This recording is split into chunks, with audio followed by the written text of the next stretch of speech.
আমাদের যখন দারিংবাড়ি যাওয়া ঠিক হয়েছিল তখন আমাকে অনেকে বলেছিল দারিংবাড়িকে নাকি মিনি কাশ্মীর বলা হয়, তবে এই কথাটিতে আমি একদমই একমত নয়। কারণ দারিংবাড়ি দারিংবাড়ি আর কাশ্মীর কাশ্মীর। তবে দারিংবাড়িতে দেখার মতন প্রচুর জিনিস আছে, ভীষণ সুন্দর জায়গাটি।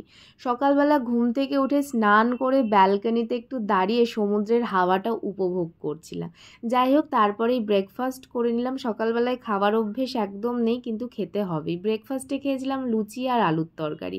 রেডি হয়ে বেরিয়ে পড়লাম সাইট সিন করতে। কিছু কিছু জিনিস দেখলাম, মানে যেগুলোকে দেখে মনটা সত্যিই ভরে গেল।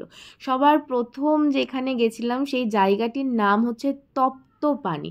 এখানে মহাদেবের একটি মন্দির রয়েছে, আর এই মন্দিরটাতে মহাদেবের এটি কোন রূপ সেটা আমি জানি না, তবে মহাদেবের এই মন্দিরটাতে ঢুকে না আমার রীতিমতন গা ছমছম করছিল। এবার এখানকার জিনিসটা আমি বলি, মেন জিনিস যেটা হচ্ছে এই যে জলটা যেটা দেখছো না, এই যে ফুটছে, এটা কিন্তু গরম জল।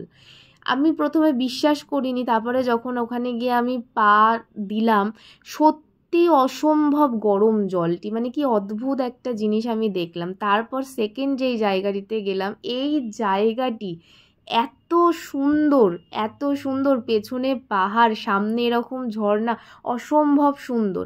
তারপর যেখানে গেলাম এটি হচ্ছে নেপালিদের একটি টেম্পল, যেখানে আছে অদ্ভুত টাইপের একটি আলাদা শান্তি, মানে কোনো আওয়াজ নেই, কোনো আওয়াজ নেই, মানে শুধু আওয়াজটা পাওয়া যাচ্ছিল যেই হাওয়ার আওয়াজটা দিচ্ছিল, আর কোনো কিছু না। মানে যারা বেশি কথা বলে তারা এখানে গিয়েও চুপচাপ হয়ে যাবে, এতটা আলাদা এখানে একটা শান্তি রয়েছে। আর এই জবা ফুলের কালারটা দেখো কি সুন্দর। যারা দারিংবাড়ি যাওনি প্লিজ ভিজিট করো।